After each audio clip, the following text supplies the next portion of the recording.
Kecelakaan di Jembatan Nilakan di Kertapati, pengendara motor tewas di tempat. Seorang pria tanpa identitas mengalami kecelakaan lalu lintas ketika sedang dibonceng sepeda motor di Jalan Majen Yusuf Singe Dekane Jembatan Nilakan di Kertapati yang mengarah ke Jembatan Musi 2 pada Kamis 23 Desember 2021. Pria ini tewas di lokasi kecelakaan. Dari informasi yang dihimpun, kecelakaan terjadi sekitar pukul 16.00 waktu Indonesia Barat sore.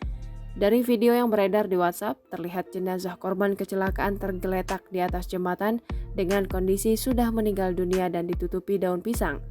Diduga korban sempat dihantam truk saat melintas jalan. Kasat Lantas Polrestabes Palembang Kompol Irwan Andeta membenarkan adanya kejadian tersebut. Irwan menambahkan saat ini anggota yang ada di lapangan sedang mengumpulkan data tentang kronologi dan identitas korban. Sementara pantauan tribunsumsel.com, jenazah korban kecelakaan telah dibawa ke RSUD Bari Palembang.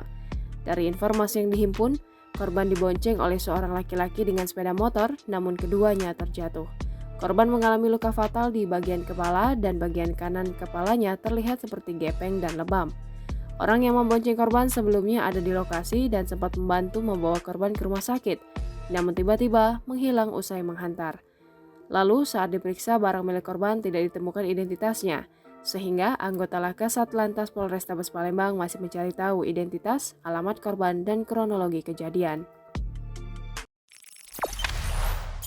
Jangan lupa subscribe, share, komen, dan like ya!